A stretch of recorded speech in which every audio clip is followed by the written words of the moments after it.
sur ce genre de choses parce que parmi toutes ces personnes qui t'ont jeté à la vindicte, il y en a une qui a été très violente et qui s'est retrouvée avec toi au tribunal, qui est toujours, en cours de procès, fin de procès. Fin de procès. Cette dame-là, je n'aurais pas grand-chose à dire sur elle. Je pense que quand on a déjà ramené un problème devant les tribunaux, on fait confiance à la justice. Voilà, mais tout ce que je sais, c'est que cette femme, elle a été déjà d'une maladresse. Et alors, c'est pire de savoir que c'est une femme qui elle-même a été mariée, qui elle-même a été veuve, qui a traversé les moments difficiles dans sa vie. Sa vie n'est pas non plus un fleuve tranquille, et que c'est elle qui ne me connaît pas, qui ne connaît pas mon histoire avec Achille, qui s'accapare comme ça. Alors, vous ne le connaissiez pas du tout. C'est pas une femme, j'ai jamais vue de ma vie. C'est-à-dire, c'est une personne qui m'avait contactée sur les réseaux sociaux, c'était en 2013-2014. 2013-2014. Voilà, je vivais aux États-Unis, qui m'avait contactée via Facebook. Elle vendait des vêtements. Voilà, au début, c'était une marque de vêtements qui s'appelait Hervé Léger, que je ne connaissais pas. Et c'était des très jolies robes. Elle m'a contactée. Je lui ai acheté pratiquement 30 robes, à peu près 30 à 40 robes, jusqu'au jour où un colis est arrivé marqué avec AliExpress dessus. Et c'est là que j'ai su qu'en fait, les robes n'étaient pas authentiques, que c'était des robes qui venaient de la Chine, AliExpress. Bon, c'était ça un peu le seul lien qu'on avait, les commandes de robes, et ça s'est arrivé. Donc à un moment, elle repostait mes photos et elle me vendait des robes qui coûtaient $30 à 300 €, 400 €. Ouais. Donc j'avais très vite compris à qui j'avais affaire et j'avais coupé tout lien.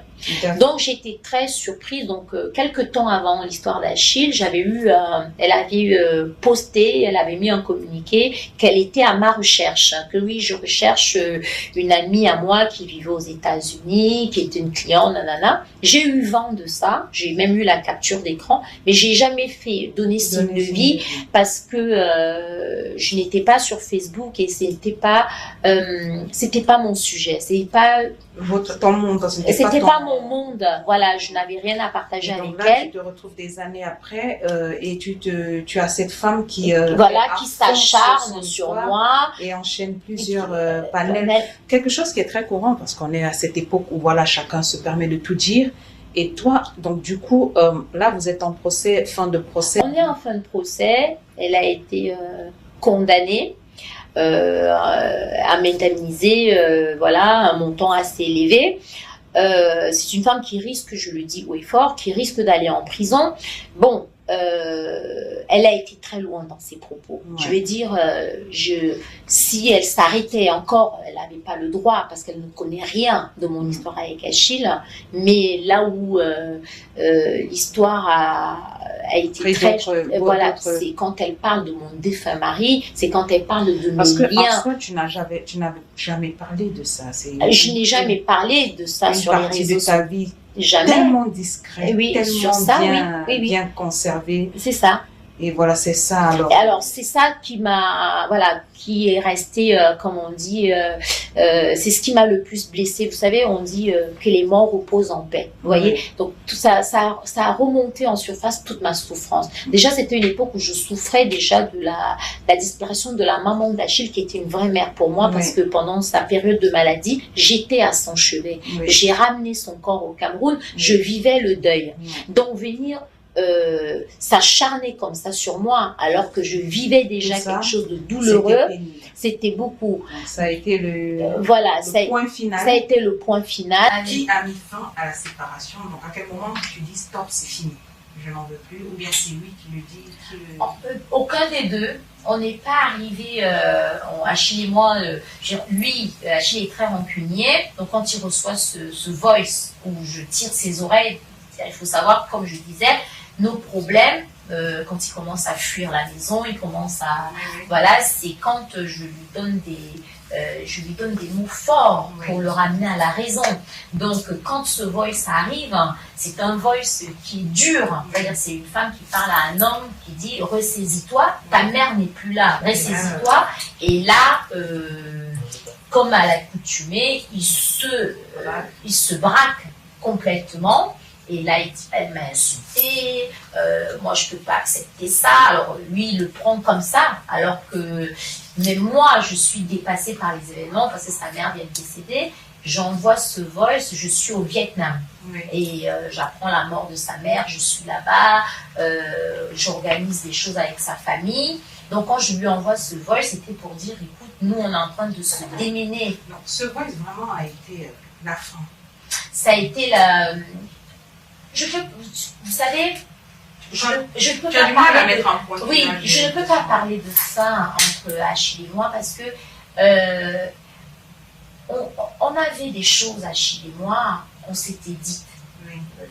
Voilà, et que quand on sera à la fin de notre histoire, quand on dit, vous savez, les gens peuvent être séparés physiquement, mais ils ont toujours ils ont un lien. C'est le cas. Ils ont un lien où, même s'ils veulent, il n'y a pas un jour où, la preuve, il n'y a pas un jour où quelqu'un ne me parle pas d'Achille. Et il n'y a pas un jour où on ne parle pas de moi à Achille. La preuve, on m'appelle la lionne du 10. Ça reste. C'est resté. Ça te fait quoi que ça reste ce nom jusqu'aujourd'hui? C'est pas quelque chose qui me dérange, parce que ça part d'un slogan. La lionne de qui, je dis la lionne d'Achille Mana et tout, c'est pas quelque chose qui me dérange en soi parce que je ne renie pas mon histoire. C'était une belle histoire et je ne dis pas on peut mettre fin à une histoire d'amour, oui. Mais on ne met pas fin à une histoire qui a existé. Alors là, quel est votre lien? As-tu encore eu contact avec lui depuis l'histoire du Voice, depuis ces histoires sur les réseaux sociaux? Est-ce que tu dialogues avec? Non, je ne dialogue pas avec. Moi, j'ai eu besoin de prendre du recul par rapport à tout ça. Mes enfants en ont beaucoup souffert. Oui. Ça a fait couler beaucoup d'encre. Oui, surtout de ma petite fille. Oui. Voilà, et... il y a aussi des gens qui nous aimaient, oui. qui ont été blessés par cette histoire. Voilà, c'est vraiment pour dire que c'était pas une histoire qui appartenait aux réseaux sociaux, oui. C'était d'abord toute une famille. Oui. Donc aujourd'hui, Achille, avec tout ce qui lui arrive, c'est-à-dire sa fin de carrière, ses addictions, ses dépressions, la perte de sa mère, l'histoire avec moi, parce que ces photos se sont quand même retrouvées sur la toile, oui. Même si continue à vivre, ça reste quand même quelque chose qui reste. Financièrement, ça s'est passé comment avec vous? Comment gérez-vous les finances et est-ce que ça a posé problème après séparation? En quelques minutes, parce que c'est long et... c'est-à-dire après les finances de nous deux, vous aviez un compte. À partir du moment où on avait énormément de choses, on avait une entreprise à E10 qu'on avait montée, on avait un confort de vie qui était... voilà, tout ça, à partir du moment on s'est séparés, chacun est parti de son côté et a essayé de gérer, de gérer sa vie de son côté.